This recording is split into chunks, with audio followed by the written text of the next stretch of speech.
2 hours later, Karen sat in her home office surrounded by HOA bylaws, county ordinances, and 3 different legal websites open on her laptop. She'd already filed a formal complaint with the HOA board, sent a certified letter to the Hendersons, and left voicemails with 2 different city departments. Her phone buzzed constantly with texts from other neighbors, but she ignored them all. This was war, and Karen Whitmore had never lost the HOA battle.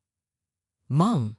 Mason appeared in her doorway, still wearing dirt-stained clothes. "Are we in trouble?" Karen looked up from her computer, studying her son's face. At 8 years old, Mason was already showing signs of inheriting her attention to detail. He always noticed when neighbors' trash cans were out too early or when someone's Christmas lights violated the January 2nd removal deadline. But today, she saw something else in his expression, genuine worry. "Why did you go into that hole, sweetheart?" she asked, her voice softer than it had been all morning. "Tyler dared me to," Mason mumbled. "And it looked cool, like a real archaeological dig." Despite everything, Karen felt a flicker of pride.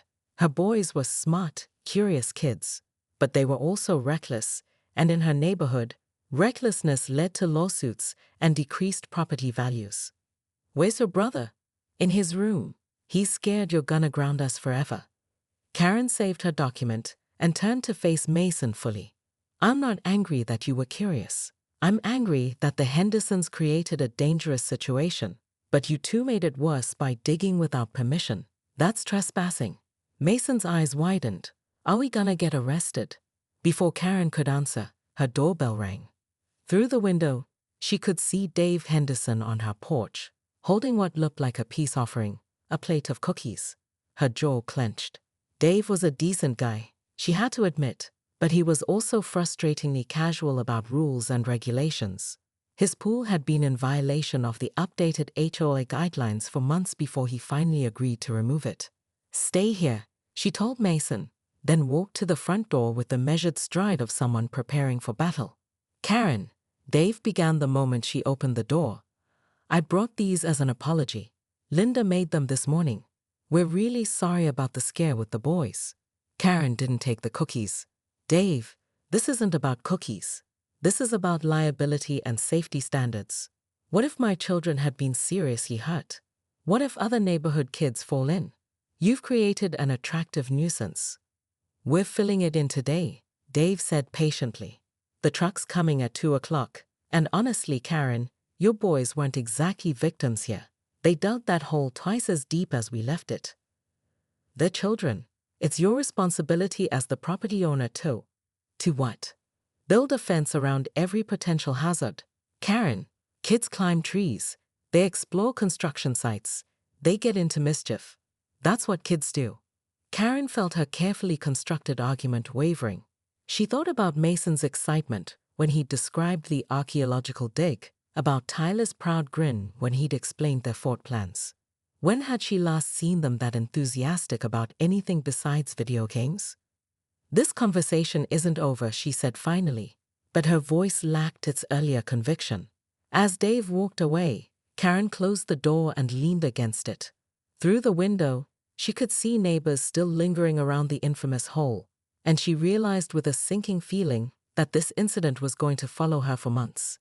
The HOA president whose own kids had fallen into the hole she'd fought to create. 3 days later, Karen stood in her backyard watching Mason and Tyler play catch, their laughter carrying across the neighborhood. Something in their demeanor made her stomach drop.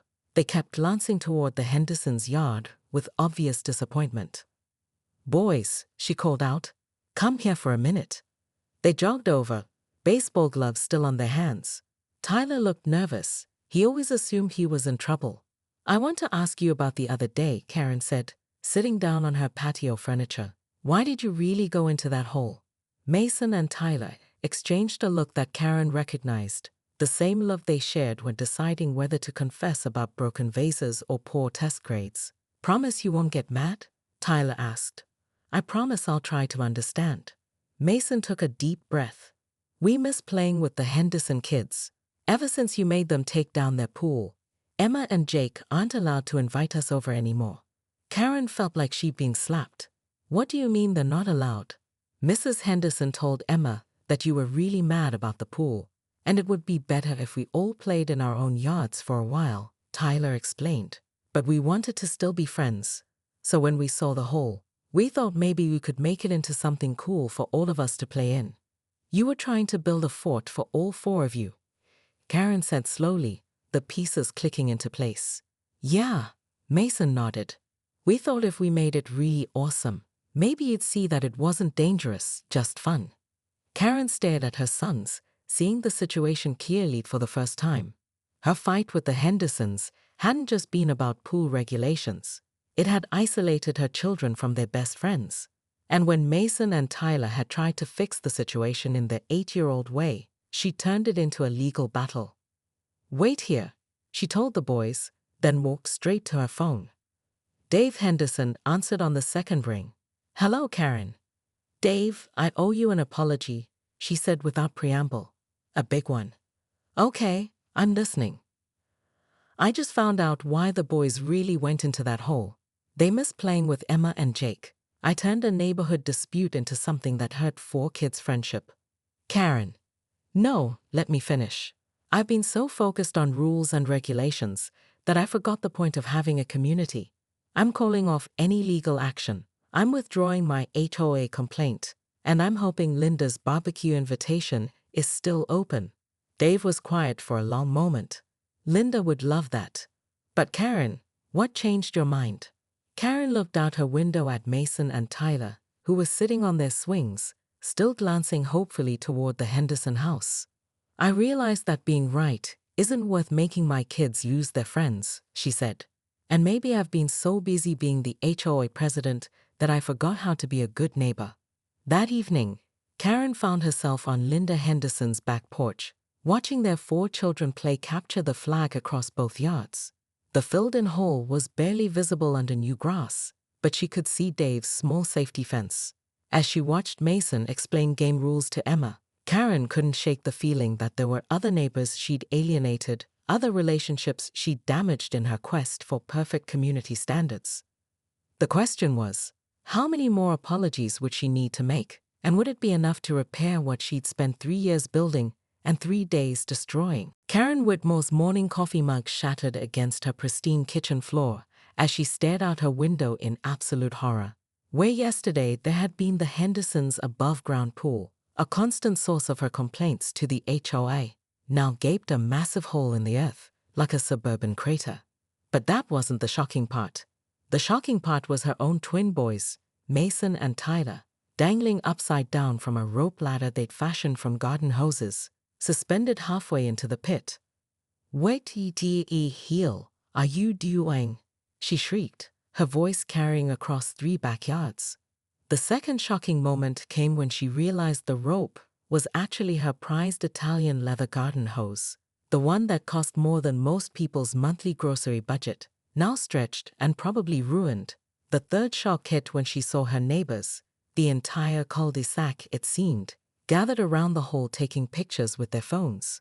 And the fourth, most infuriating shock, Dave Henderson was actually laughing as he helped pull her children to safety. Karen stomped across her manicured lawn in her silk pajamas and fuzzy slippers, her blonde highlights catching the morning sun like a warning beacon. She'd been HOA president for 3 years running, and in that time, she'd successfully banned garden gnomes, enforced a strict beige and cream exterior paint policy, and personally measured over 40 lawns to ensure grass height compliance. This, whatever this was, would not stand. Dave Henderson, she barked, pointing an accusatory finger. This is a safety hazard and a clear violation of HOA regulations. You can't just dig giant holes in your backyard. Dave, still chuckling as he dusted off Mason's shorts, looked up with genuine confusion. Karen, we removed our pool yesterday like you demanded. The hole's temporary. We're filling it in today. Temporary. Karen's voice climbed an octave. My children could have been killed. This is negligence. I'm calling the police, the fire department, and filing an emergency HOA violation. Mom, Tyler interrupted, his 8-year-old voice small but clear. We were the ones who dug it bigger. We wanted to make a fort. The words hit Karen like a physical blow. Her own children had not only trespassed, but had actively made the situation worse. Around her, neighbors were now openly recording, and she could practically hear the social media posts being composed in their heads. Inside, now, her voice was deadly quiet. As the boys trudged toward home, Karen turned back to Dave, her mind already calculating legal strategies and HOA rule interpretations. But something in his expression, a mixture of pity and frustration, made her pause. "Karen," Dave said softly, "maybe we should talk about this reasonably." But reasonable had never been Karen's strong suit, and with her reputation as HOA queen on the line, she was just getting started.